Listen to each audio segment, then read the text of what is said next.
Tudo posso naquele que me fortalece. Eu vou convidar de novo todo mundo que puder me sentar mais para frente, sentar mais para frente. Eu sei que é bom se acomodar lá para trás, mas é mais gostoso sentir o calor do povo de Deus. Vamos colaborar todos, assentando um pouco mais para frente, da metade para frente, para que nós possamos juntos louvar ao Senhor. A Bíblia diz que onde 2 ou 3 estiverem em meu nome, estarei no meio deles, amém? Mas hoje nós começamos o dia aqui com dezenas de pessoas orando ao Senhor 5h30 da manhã. Quem esteve aqui hoje de manhã? Várias pessoas tiveram o culto da manhã. Foi muito abençoado esse culto, amém? E eu dei essa sugestão para vocês manterem o culto de oração das terças de manhã, das 5h30 às 6h30. Essa manhã vai ser sempre abençoada. Nós temos a nossa irmã, que nos comunicou há pouco que o seu irmão lá nos Estados Unidos, fica de pé, irmão. Todos conhecem a nossa querida irmã. O irmão dela, Reinaldo, descansou nos Estados Unidos hoje, mas fez a profissão de fé nessa semana e se entregou ao Senhor. Quantos vão orar para essa família lutada? Oremos para essa família, a família de pioneiros da igreja, para que Deus os conforte, os fortaleça, amém? Hoje nós estamos orando pelas cidades dessa região, Itabuna, Ilhéus e as demais. Amanhã, quarta-feira, o nosso motivo de oração é pelo reavivamento e reforma. Qual o motivo de oração? Reavivamento e reforma. Ellen White diz a maior e mais urgente de todas as nossas necessidades, amém? Vamos lembrar. E no sábado nós temos a Santa Ceia. Santa Ceia para pecadores arrependidos, que experimentam tristeza, confissão e abandono do pecado, amém? Vamos orar agora para abrir a palavra de Deus. Pai querido, nós te agradecemos pelas tuas bênçãos. E hoje, de uma maneira especial, estamos orando pela cidade de Itabuna, Ilhéus e demais cidades da região. Abençoe as autoridades, ajude-as a lembrar que a tua palavra diz que feliz é a nação cujo Deus é o Senhor, o povo que me escolheu como sua herança. Feliz é a cidade, o município cujo Deus é o Senhor. Feliz é a família, que tu abençoes essa região. Dê a paz de Jesus, o príncipe da paz. Ajude-nos a deixar Cristo reinar no coração de cada pessoa e em cada lar. Que cada decisão promova o verdadeiro desenvolvimento das faculdades físicas, mentais e espirituais. Há uma necessidade também de chuva, Senhor, nessa região. Com essa água da vida, nós te agradecemos pelas primeiras chuvas que já caíram durante essa semana de oração. Nós queremos chuvas mais abundantes e, sobretudo, chuva do teu Santo Espírito no coração de cada um. Agora que vamos abrir a tua palavra, fala ao nosso coração por Jesus. Amém. No sábado apresentamos a mensagem Não Temas. Você assentará agora à minha mesa, amém? Você é o príncipe. A história de Mefibosete. No domingo à noite, não temas, vem. Jesus chamando Pedro para andar sobre as águas. E Jesus está nos convidando cada um a olhar para Ele. Ellen White diz no livro Caminho para Cristo que o maior engano satânico é desviar os nossos olhos de Jesus. E ela diz: o diabo quer que olhemos para as adversidades da vida, para os defeitos alheios. Mas ela termina dizendo: olhando para Jesus estamos seguros. Vamos dizer juntos? Olhando para Jesus estamos seguros. Amém? Jesus é um modelo perfeito. E nessa segunda-feira nós abordamos uma mensagem muito especial. Os que esperam em Deus renovam as forças como águias. Correm e não se cansam, caminham e não se fadigam. E o texto continua em Isaías 41. Abraão, meu amigo, não temas que eu te ajudo. Amém? esse Deus que nos ajuda a combater e enfrentar as diversidades e dificuldades da vida. E nessa noite, de uma maneira especial, queremos abrir a palavra de Deus para juntos estudarmos um dos relatos maravilhosos do Santo Livro. Abramos o livro de Deus nesta noite, todos juntos, em Marcos capítulo 5. Marcos 5.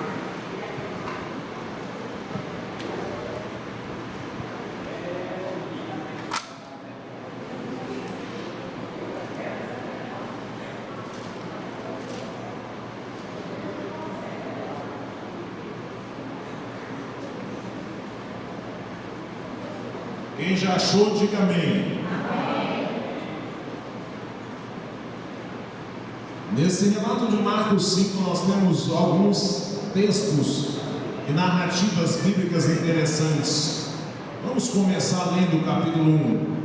Chegaram ao outro lado do mar, a província dos Gadarenos, e saindo ele do barco, ele saiu logo ao seu encontro, dois dos sepulcros, um homem com espírito imundo, o qual tinha sua morada nos sepulcros.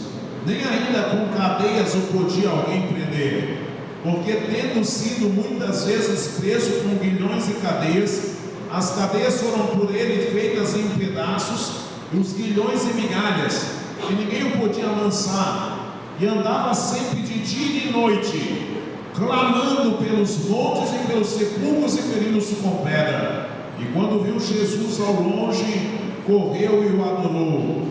E clamando com grande voz, disse: que tenho eu contigo, Jesus, Filho do Deus Altíssimo, conjuro-te por Deus que não me atormentes.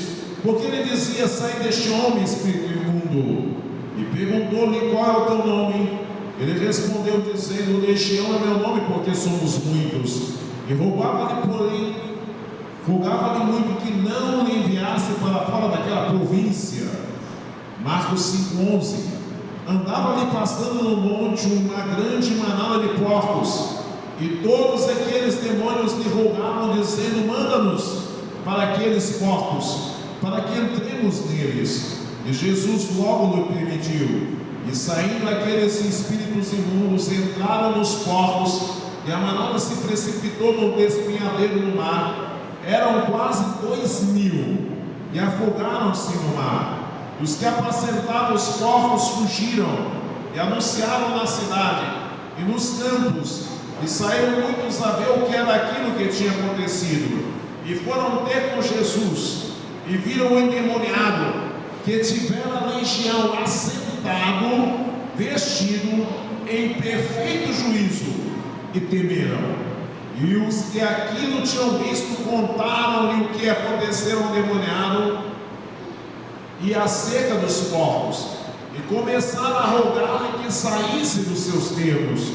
E entrando ele no barco, rogava-lhe o que fora endemoniado que o deixasse estar com ele. Jesus, porém, não o permitiu, mas disse-lhe, todos juntos agora: vai, Marcos 5,19, vai para a tua casa, para os teus, e anuncia-lhes quão grandes coisas o Senhor te fez, e como teve misericórdia de ti. E ele foi e anunciou, e começou a anunciar onde? Em Decápolis, quão grandes coisas Jesus lhe fizera, e todos se maravilhavam. Amém? O amém está fraco, amém? Amém. Vamos dizer: louvado seja o Deus do impossível. Louvado seja o Deus do impossível.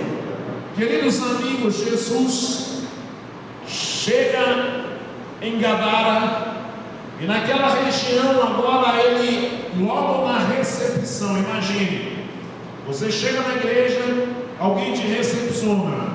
Jesus, ao chegar ali, ele foi recepcionado exatamente por um jovem que vem sob o domínio do maligno e começa já a clamar a Jesus para deixá-lo em paz.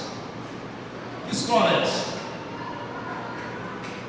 O que diz Provérbios 4,18? Vamos juntos dizer? Mas a vereda do justo é como o quê? A luz da aurora, vai brilhando mais e mais. Diga comigo. Mais e mais. Vai brilhando como? Mais e mais. Como? Mais e mais. Até ser dia perfeito. A vida do cristão é mais e mais luz até ser dia perfeito. É como o alvorecer de um dia. Você já fez vigília, você já teve que viajar de noite, você já viu o dia clareando.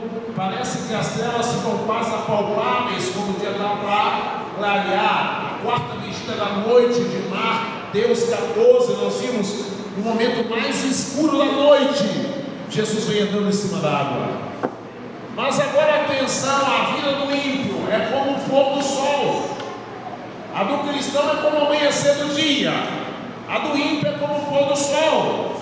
Mais e mais trevas, até como uma noite sem estrelas, uma noite de chuva. Cuidado, a vida do cristão é mais e mais luz. Você sobe um degrau, mais outro, mais outro, mais outro. Mas a vida do ímpio, um pecado chama outro pecado, um abismo chama outro abismo. Nós temos a tendência de ver as pessoas de duas maneiras, nos extremos. Nós não vemos a trajetória. Uma pessoa, um bom pai de família, cuidadoso, trabalhador, paga o aluguel da família, paga a faculdade dos filhos, traz o alimento, mas de repente este homem é convidado dos amigos para uma festinha, só uma cervejinha a princípio, mas depois uma secretária olha para ele de maneira diferente ali naquela festa, e assim uma coisa vai chamando a outra, até que finalmente vem um divórcio, filhos abandonados sem poder estudar, um lar desfeito, filhos órfãos de pais vivos. Queridos, o diabo é muito astuto. A Bíblia diz em 1 Pedro 5, 6: humilhai-vos debaixo da poderosa mão de Deus, para que Ele em tempo oportuno vos exalte. Lançai sobre Deus toda ansiedade, porque Ele tem cuidado de vós. Ele não esteve cuidando, Ele não vai cuidar, Ele tem cuidado, amém?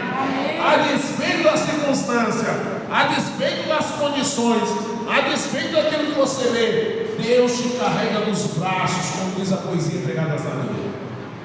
Vamos dizer juntos essa frase? Quando o diabo luta pela caixa, é porque tem ouro dentro. Vamos lá? Quando o diabo luta pela caixa, é porque tem ouro dentro. Você é uma mina de ouro para Jesus. Em Isaías 62, 3 e 5 ele diz: tu serás uma coroa de glória na mão do Senhor, um diadema real na mão do teu Deus. Como a noiva alegra o noivo, você trará muitas alegrias a Jesus. A minha filha diz assim: você vai deixar Jesus sorrindo até na orelha. Amém? Amém. Amados, esse jovem foi descendo, um passo mais outro, um degrau mais outro, um abismo chama outro abismo, e lamentavelmente, veja, um hotel de demônios. Esse jovem vivia como? Qual foi a primeira ordem que Jesus deu para esse jovem quando ele estava consciente? Qual foi? Diga para a pessoa lá para você não errar. Nós lemos o relato de Marcos 5 e eu faço a pergunta: qual foi a primeira ordem que Jesus deu para esse jovem? Qual foi?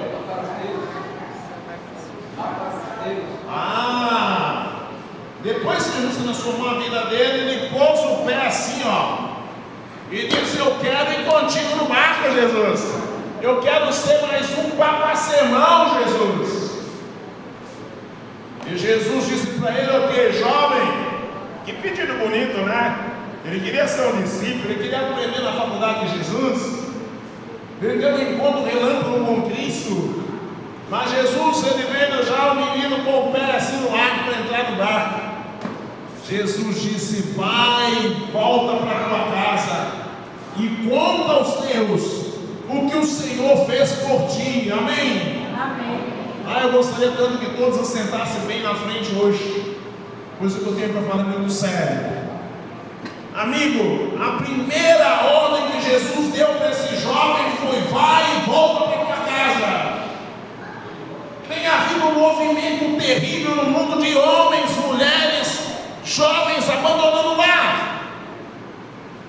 Um esposo aparentemente fiel, vai tudo bem com a esposa, ou vice-versa, ou um filho que vive no lar, de repente se ouve falar: ele saiu de casa, ele deixou a esposa, ele deixou o esposo, ela deixou o esposo. Aquele jovem que era tão dedicado aos pais, à família, ele saiu aí sem rumo, sem direção. O senhor já viu ou não? Não tenha medo, essa é a verdade do que está acontecendo. E tem gente, lamentavelmente, que já saiu, só está fazendo teatro, só de aparência. Amados, o texto dessa noite diz: vai e volta para a tua casa. Por que Jesus mandou esse jovem voltar para casa? Porque, amigo, não importa o seu estado, não importa a sua situação, o lar é o lugar onde todos te aceitam de braços abertos. Para um pai e uma mãe, o filho pode estar no mundo das drogas, da promiscuidade. Ali tem uma mãe e um pai que clamam ao Senhor, amém? Que diz: Deus, opera na vida do meu filho. E o Tiago sabe disso. E ele quer levar a pessoa para o campo aberto, no meio de uma tempestade. Onde você fica? Debaixo de uma árvore no campo aberto ou numa caverna? É melhor numa caverna. O lar é uma cidadela de refúgio. As duas relíquias do paraíso que Deus criou são quais? A família e o sábado. O sábado é o dia do perdão, o dia da salvação. Eu queria que vocês anotassem, se puderem, anotem. Testemunhos Seletos, volume 3, capítulo 2. Bom, é facinho de lembrar. Testemunhos Seletos tem 3 livros, é o último livro.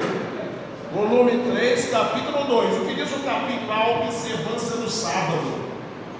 Tem quase 30 páginas nos ensinando coisas fantásticas sobre a vida cristã e qual é a preciosidade do sábado na caminhada com Cristo. Ellen White, com muita sabedoria, fala assim: ó, Deus sugere uma reforma quanto à nossa maneira de guardar o sábado. Eu acho que ela poderia falar: Deus ordena uma reforma, mas ela fala: Deus sugere uma reforma. E ali ela fala como nós deveríamos ser mais sábios, mais cuidadosos. Ela fala que cada minuto do sábado é sagrado. Ela chega a dizer: o sábado é mais sagrado do que vocês imaginam, nos mostrando como deveríamos nos preparar, como devemos preparar a casa, o lar, a família, durante a semana, durante 7 dias. Nós temos a semana toda para programá-la. E o preparo para o sábado começa quando? Quando termina o sábado, já começa a preparar o outro. Eu sei que às vezes nós preparamos a comida, preparamos a roupa, mas os 2 pensamentos principais que eu quero destacar para vocês, leiam lá, Testemunhos Seletos, volume 3, 2º capítulo, a observância do sábado. É impressionante. Eu recomendo cada adventista ler esse capítulo no mínimo uma vez por trimestre com a família, para relembrar. Lembra-te de onde você caiu, lembra-te das antigas feridas. Você se lembra quando a gente aceitou essa mensagem e o sábado estava chegando, todo mundo em casa já de banho tomado, preparado, aquela música tocando em casa, parecia um internato. Não é isso que é internato mesmo, é assim, o internato é uma maravilha. Mas hoje o povo está dentro de um supermercado fazendo compra e olhando lá fora, está tudo escuro. Falou, já começou, sabe? Que horas não começa a saber? Cadê o pôr do sol? Se tiver um apagão no supermercado, vai ter que sair com lanterna ou com vela. Está perguntando ainda que hora que vai começar o sábado. Mas eu não estou muito preocupado com esses detalhes, que nós já sabemos. Chover molhado. Eu quero destacar 2 pensamentos só desse capítulo. Ellen White fala assim: na sexta-feira, antes do pôr do sol, nós deveríamos ver se houve alguma divergência no lar ou na igreja. entendido entre pai e filho, entre esposo e esposa, entre sogra e genro, entre familiares, entre irmãos no lar. E ela diz assim: antes do pôr do sol, no sábado, começar o sábado, toda divergência, todo mal entendido deveria ser resolvido. Amém? Ah, meus amados, nós oramos: Pai nosso, perdoa-me como eu perdoo os meus devedores. O sábado é o dia do perdão, amém? O sábado é o dia da reconciliação. O sábado é o dia da cruz. Faça assim comigo: o sábado é o dia da cruz. Faça assim: relação vertical com Deus e horizontal, agora sim, horizontal uns com os outros, a começar no lar.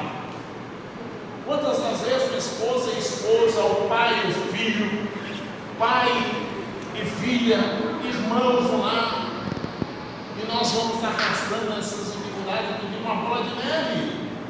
Amigos, tem tido muito divórcio no arraial do povo de Deus. Não haveria um divórcio se nós não fôssemos hipócritas na nossa explicação do sábado. Porque o sábado é dia de perdão. Se você vir não cantar horas benditas da pacada, fechado, está chateado porque brigou com o pastor na igreja, com o ancião, com o diácono, aquele irmão não te deu a oportunidade de fazer aquilo que você queria na comissão, e você não está se beneficiando do sábado. O sábado é dia do perdão, amém? Quando você fere, se você tratar a ferida logo, ela cura, você só vê a cicatriz. Mas quando você menospreza a ferida, aquilo infecciona, você não cuida, um dia você precisa até amputar uma perna. É a mesma ferida, só que uma foi o quê? Tratada. Cada sábado nós deveríamos cicatrizar todas as feridas, amém? E então haveria paz no meio do povo de Deus. Mas agora um outro pensamento, eu disse que eu vou destacar só dois, tá bom? Desse capítulo. O outro que me impressiona muito é: cada sexta-feira nós deveríamos fazer um balanço. Ela fala bem assim, Anjo, um balanço de como foi a semana que está findando. Progredimos ou regredimos nessa semana? Como é que foi o estudo da Bíblia? O culto do lar, o meu cuidado com o estilo de vida, o meu tempo de qualidade com o meu filho, com a minha filha, com a minha esposa. Como foi? Eu participei no culto da quarta-feira de poder da igreja. Como é que foi meu estudo da lição? Eu participei no pequeno grupo. Eu apoiei aquele projeto missionário. Como foi meu crescimento intelectual na minha área vocacional?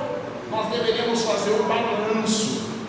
Veja bem, se nós entendêssemos o sábado como é o propósito original de Deus, não haveria um divórcio entre nós e nenhum apóstolo.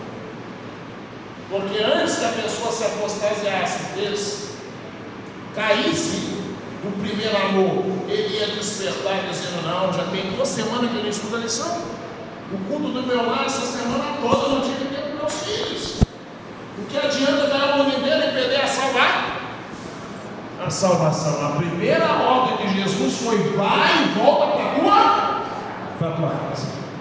Queridos, eu confesso a vocês uma grande verdade: o céu não será não céu se toda a nossa família não estiver lá. Vamos dizer essa frase juntos? O céu não será não céu se toda a nossa família não estiver lá. Meu filho, onde está ele? Minha filha? Onde está meu esposo? Minha esposa? Aquele com o qual você viveu 10, 15, 20, 30 anos. O céu será mais céu se toda a nossa família estiver lá. Amém? E eu amo que a minha Bíblia, a tua Bíblia, Romanos 8 diz: todas as coisas cooperam para o bem dos que amam a Deus, os que são chamados segundo o seu propósito, para que sejamos conforme Deus nos predestinou, diz o texto do verso 28, para que sejamos conforme a imagem do Filho. Amém? Amém. Deus nos predestinou para a salvação. Amém? Amém. Deus nos predestinou para a vida eterna.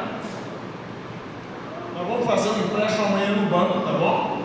Nós vamos vamos pegar um empréstimo milionário, vamos aqui estabelecer uma empresa, vamos pedir ao Cleni para ser o presidente da empresa, para ser o tesoureiro, vamos montar uma empresa e nós vamos começar a fabricar Ferraris de $500.000. Aí em março nós vamos começar a vender as Ferraris, nós vamos fazer esse empréstimo da igreja toda, todo mundo vai ficar endividado. Não é uma boa coisa não, é só uma ilustração do pastor, né? Agora imagine, a primeira Ferrari de $500.000, nós vamos dizer agora, irmão Moisés, pega essa Ferrari, vai lá naquela descida lá do rio, naquele abismo que tem assim, ó, 400 metros, joga essa Ferrari lá no abismo. Nossa, Deus que assinaram o empréstimo, você está louco? Como que nós vamos jogar $500.000 no abismo? Meu amigo, você seria louco de jogar uma Ferrari de $500.000 no abismo. E nós seríamos loucos. E faríamos do nosso Deus um Deus louco. Se nós crêssemos que Deus criou nossas famílias para durar décadas, Ele as criou para durar a eternidade. Amém? Deus criou a sua família, a minha família, a nossa família para durar a eternidade.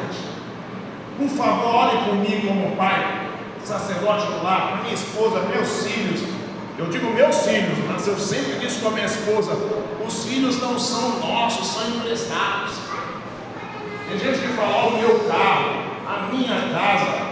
Meu querido, o filho não é teu coisa nenhuma, pois em Jeremias 13:20 a Bíblia diz: onde está o filho que eu te emprestei? Tem gente com a mão na cabeça: nossa, eu não sabia que era emprestado. Eu quero de volta o filho que eu te confiei. Onde está aquela menina, aquele menino que eu te confiei, que eu te entreguei para você cuidar dele? Ah, meus amados, tarde demais muita gente vai entender que os filhos estão emprestados. Que os filhos são tesouros que Deus nos confiou. Pois em Isaías 8:18 que diz a Bíblia: aqueles que pela graça de Deus, pelo poder da Trindade, Deus Pai, Deus Filho e Santo Espírito, e a hóstia angelical de Jeová nos ajudando, o quarteto do céu, cumprir a missão, e com o auxílio da oração do povo de Deus, o apoio desse amor fraternal do povo de Deus, eles vão dizer: eis-nos aqui, Senhor, com os filhos que o Senhor nos deu. Amém? Amém. Quantos pais e mães, avós, tios querem dizer isso? Eis-nos aqui, Senhor, com os filhos. Eis-nos aqui, Senhor, com os netos, com os sobrinhos, com os desbravadores, com os alunos de nossa escola. Amém? Que o Senhor nos deu. Deus nos deu famílias maravilhosas para a eternidade. Quando eu fui para o Brasil, quando eu fui para a África, eu fui pastor em Pirassununga, São Paulo. Deus faz maravilhas ali no nosso ministério. Nós tínhamos um comerciante chamado José, que 3 vezes esse homem marcou o batismo, na última hora ele anulava o batismo. Ele era comerciante e ele confessou: eu tenho medo de ir à falência, eu vou fechar no sábado, eu não tinha que eu vendo mais. E chegou a hora de ir para a África. Tive um grande congresso, batizamos 9 pessoas, cada história de conversão mais linda que outra, algumas saíram pela televisão, no jornal da região. Eu fiz 3 semanas de orações direto. Semanas com culto de manhã na central de Piracicaba, maior que essa igreja aqui, a igreja lotada de manhã e de noite. E o José não batizou. Eu chamei o irmão José e disse: irmão José, não seja egoísta de pensar só no Senhor. A sua decisão vai interferir na decisão de muita gente, da sua família, dos seus amigos. E fui para lá. Na Guiné-Bissau, o país que eu fui trabalhar, tinha greve no correio e as cartas demoravam quase 4 meses. E eu recebi uma carta depois de 4 meses na Guiné. A carta dizia assim: pastor Rubens, depois que o senhor disse para mim, para não ser egoísta, que eu estava sendo egoísta, pensando só em mim, que eu estava impedindo a minha própria família e meus amigos serem salvos. Ah, pastor, eu tomei a decisão lá de Jesus, pastor. Eu quero confessar para o senhor que quando eu tomei essa decisão, pastor, a minha esposa viu que eu me batizei no primeiro sábado depois da sua viagem. Ela então não esperou não. No outro sábado também pediu batismo. E E aí o filho do irmão José, o Roberto, queria também ser batizado. Mas a esposa diz assim, ó, se você ser batizado no sábado, na segunda a gente faz a entrada no pedido de divórcio.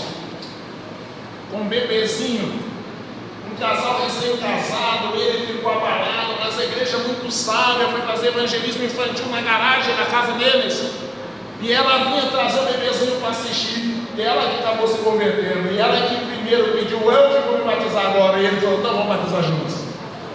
Quando eu vinha da África, eu tinha toda vez que fazer uma semana de oração, um congresso, era um congresso com 2.000, 3.000 pessoas ali, quando a gente estava ali, alguns da União, outros congressos da divisão. No primeiro congresso inauguramos um monumento de 4 metros de altura, todo de mármore, com letras de bronze, com os 10 mandamentos que está lá até hoje. 30 anos os anjos estão guardando aquele monumento, nunca foi pinchado. E em cima está escrito, só os livros obedecem à lei de Deus. E um dia eu fui fazer um congresso lá numas férias, que eu vim da África, cada 2 anos eu vinha da África com a minha família. E o irmão José disse, pastor, vamos lá em casa, hoje é aniversário do meu filho. Mas pastor, desculpa falar, o senhor sabe que aquele povo lá é meio sistemático, pastor. Não fica falando abertamente da Bíblia não, pastor. Nós outros lá nos fazendeiros, o povo no sítio, e cada um lamentando que está muito difícil, que a crise está terrível, que eles não estão mais aguentando, estão a ponto de a falência. Eu falei assim lá na roda de Jesus, eles que estão comentando. E no final dei um caminho a Cristo para cada um. O irmão José me escreve depois dizendo, pastor, o povo do sítio e da fazenda todos se converteram. Eles eram um grupo de música sertaneja famoso.